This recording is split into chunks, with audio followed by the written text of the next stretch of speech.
Who can tell? What time is it? I know somebody just told me that. Last row, but 4:54. Okay. Oh, sweet. I have an hour to do 2 rows. It takes me about 20-25 minutes per row. I'm right on time. All right. We'll be starting with the arteries, doing the upper arteries to the lower arteries, and then to the veins, upper veins, lower veins. Okay. So, this is the heart, pericardium around the heart. So, here's your aortic arch right here. And coming off that aortic arch are 2 branches, your left subclavian and your brachiocephalic artery. I'll hold both of those up. Left subclavian, brachiocephalic. And that's where we take our first break. So, can you flip that over for me? The aortic arch is here. You have your left subclavian and your brachiocephalic. That does not mean you don't have a right subclavian. You very much do have a right subclavian. It just does not come off that aortic arch. It actually comes off of this brachiocephalic artery, okay? So, and we'll go over that in just 1 second. But right now, so here's the left subclavian coming off that aortic arch. And it's the left subclavian all the way, left subclavian, left subclavian, left subclavian, because it's in the rib cage, it's the left subclavian. As soon as it exits the rib cage and moves to that armpit area, that's when it becomes the left axillary, okay? And when it's in the arm, that's when it becomes the left brachial, okay? Left or right brachial. So again, left subclavian until it gets out here, and now right here.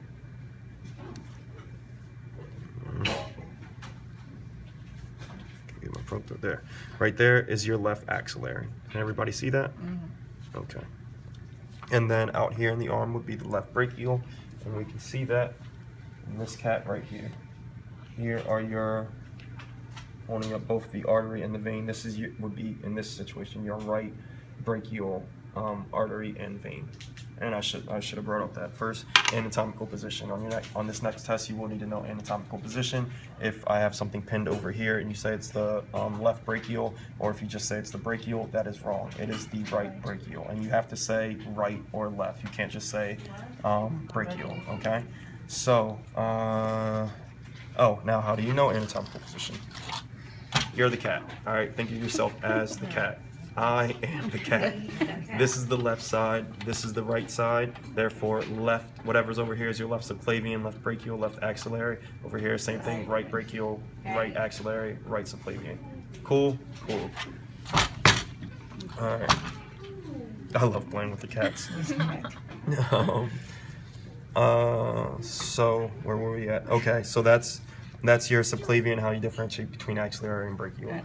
Now moving up the brachiocephalic artery, up. You can see, move this down some. You can see the 3 branches coming from the brachiocephalic artery. You have your carotid, and your, now there's the right subclavian, right here. We'll come back to that in a second. So your carotids move right up the neck, right here. And this would be your left common carotid. This would be your right common carotid. And we've all heard about our carotid arteries. We've seen any movie, anybody gets hit in the neck, they're bleeding, they cut the common carotid. Like 20 pounds of pressure on your common carotid can, like with anything, a blunt instrument, a pen, doesn't matter. You get 20 pounds of pressure on that sucker, you puncture it, you can bleed out in under 60 seconds, I believe. If you don't apply any pressure to it, obviously. If you're actually holding it, it'll take a little bit longer, but still it's not something you want to cut, all right? Now back to that right subclavian, right here. So it's more lateral than your common carotids, at least than your right common carotid, and this would be your right subclavian, and then everything else works the same way after that. Your right subclavian right there, moving to your right axillary and the armpit, moving to your right brachial, okay? That is everything. That is all the arteries in the upper portion in the thoracic cavity, okay? Now we'll be moving to the abdominal cavity. I don't know if everybody can see it from that side, but can you see? So here's that aortic arch right there with that left subclavian. Once it's down here, it's the aorta, and it's from the aorta from here all the way down to here where the aorta terminates. Okay. Obviously, don't worry about that name. So aorta, aorta, aorta, aorta, aorta, the whole way down. But you just can't say it's the aorta. It depends on which cavity it's in. So this is the diaphragm right here. Yeah. Anything that's above the diaphragm is the thoracic cavity. Therefore, any part of the aorta that's in the thoracic cavity is the thoracic aorta. Cool? Yeah. Cool. Anything beneath that diaphragm down here would be the abdominal cavity, therefore the abdominal aorta. Okay? Cool. So, for your arteries, you have 4 branches you need to worry about until that abdominal aorta terminates right here. Okay. Those 4 branches are your celiac trunk, your superior mesenteric, your renals, your renal arteries, and then your inferior mesenteric. And we can see all those right here. So this line signifies in this diagram the diaphragm, thoracic aorta, because that's the thoracic cavity, abdominal aorta, because that's the abdominal cavity. Here you have your celiac trunk, your celiac trunk, superior mesenteric, renals, and then your inferior mesenteric. Okay, so let's take a look at those. I will be switching tabs for that.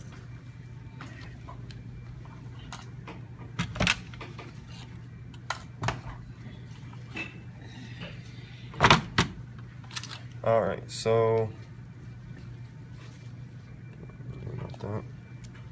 So here, you can't really see the aorta that well, which is why I showed it to you in that one. But that first branch is right here. That's that celiac trunk. That's that celiac trunk right there. Next one down after the celiac trunk is your superior mesenteric. That superior mesenteric goes to what's known as the mesentery. This is the mesentery. Really pretty in my opinion. Right? Isn't that just pretty? Yeah, there are prettier ones that we had last year, but this one isn't too bad. But we'll be going over that in the small intestines, large intestines, and all that next week. So, superior mesentery. Beneath that would be your renals. This is your renal artery leading to your kidney. Here your renal. This is your renal vein. The renals aren't hard. It's the only thing going to the kidney. Okay. Be the same thing on that side, and same thing over here. You can see your renals. You see that? Mm-hmm. Cool. Okay, now moving down is your inferior vena cava. What's next? Oh, inferior mesenteric. Inferior mesenteric is right here. So again, superior mesenteric, then renals, then inferior mesenteric. And then the termination of the aorta. Okay? Okay, now take another break, and I need to go over internal iliacs. So this is the abdominal aorta coming the whole way down. Terminates right here where your iliacs start. But right here, it keeps going straight down. That is your internal iliac, leading to your right and left internal iliacs. That is, you also have internal iliacs for your veins, but they're in a completely different position. They are right here. And they have an important differentiator between something over there, which I'll get to when we get there. But for right now, your internal iliac goes straight down off that abdominal aorta and goes into your right and left internal iliacs. Okay? And coming off of that abdominal aorta at that termination point is also your left external iliac and your left femoral. Okay? Same thing, right external iliac, right femoral. I'll show you those two. Then we'll move to the internals.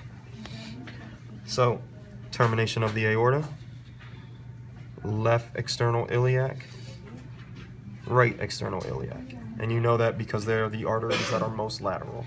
Okay? The more medial arteries, well, artery initially, get that out the way, is right here, right here. You see that? Yeah. My probe's sitting on top of the external iliacs, but it's sitting under the internal iliac. Okay? Now that internal iliac branches to the left and the right internal iliac, which I will pick up now. Right here. Okay? So those are the left and the right internal. Yes, this would be the left. That's the right one. This would be the right. Okay? And again, you need to be able to differentiate between left and right. Okay? And then the femoral is really easy. It's in the leg. sits on top of the femur, and that is the femoral artery, left femoral artery. Sorry, I'm really tired. And again, you cut that, like, somebody hit that mouse for me. You nick that, you're in serious trouble. But you usually don't nick that because it is very deep down in your leg. It's by your femur, and it's the only way you cut that is if you really, really get cut. You really got to go deep into that leg tissue to get cut, to nick that femoral artery. All right? Cool. Moving on to veins. Yes. So you're gonna put that on the test? What? I'm sorry, 1 second. What? No. That I'm going over up here. That's, you just have to do the circulations. 3 circulations. What? That's not circulation, that's arteries and veins. Circulation is, it's on Moodle. It's on right on your Moodle notes. It says hepatic circulation, pulmonary, or well, actually it says coronary. That's the pulmonary circulation. And the systemic circulation you can get from your book. It's really not hard. And what's the microcirculation? That's the other one. So the circulation, it's all in that Moodle. Everything's on Moodle. If you have lab number 8, it says lab number 8 to-do list. It says right there, microcirculation, hepatic portal, systemic, and pulmonary circulation. That is not circulation. These are arteries and veins. All right, circulation is actually the blood that circulates in the arteries and veins. Cool. Is there an expo marker? I'm asking. Yes. You have to draw that on the test? What? The circulations. No, I'll probably make you just write them out. So, same thing as writing. I want to see them.